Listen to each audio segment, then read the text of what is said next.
Zëvendës kryeministri e ministri në detyrë I punëve të jashtme, Glau Konjufca, I ushtua radhës së gjatë të politikanëve të regjimeve autokratike a gjysma autokratike në përbot, që sulmojnë mediat, sa herë ato u përplasin për fytyre të vërtetën. Regjimet autoritare si Rusia, Bielorusia e gjetkë në përbot, I kanë shtypur krejtësisht mediat, ose I kanë bler ato, kur kanë kritikuar apo kur kanë raportuar për skandalet e tyre.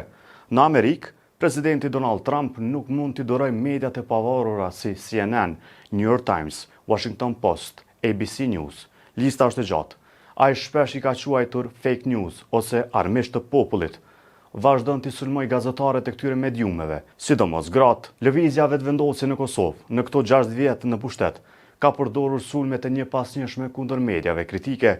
Ngjajshëm si në Amerikë I ka përfshirë në luftën hibride, siç ka thënë, ose të lajmet e rreme e media që shpërndajnë propagandë. Këtë ka bërë në krye me liderin Albin Kurti.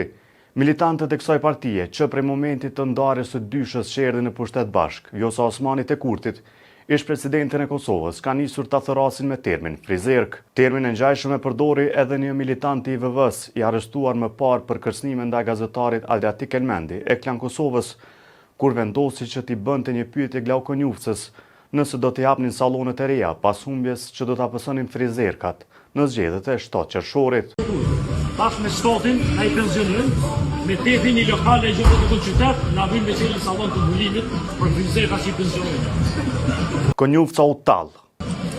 Qëre, shtojnë atë frizerkat? Kur përreth tij kishte disa gra, të cilat qeshnin bashkë me të.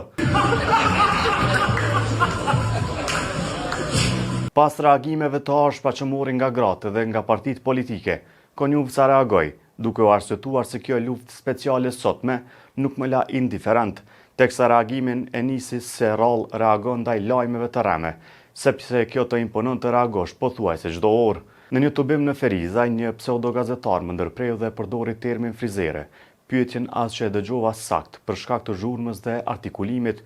Ky term më pengoi dhe ja sqarova atij se shumë vajza e gra në popullin ton e bëjnë këtë punë fisnike dhe e mbajnë familjen e tyre.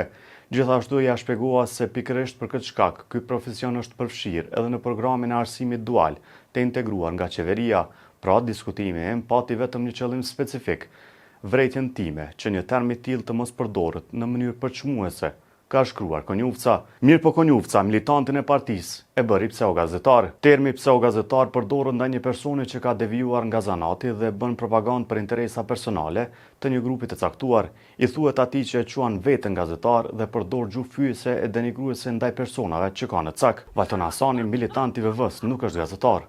Pra, nuk mund t'i thuhet pseudogazetar dikujt që bash haber nuk ka me gazetarin. Krejt në fund pretendoi se për çdo rast, të gjithë atyre që ky konstrukt I inxhinieruar I luftës speciale I kalënduar, u kërkoi ndjes.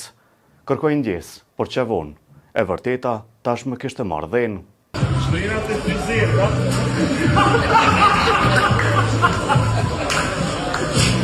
Shtojnë atë frizerkat?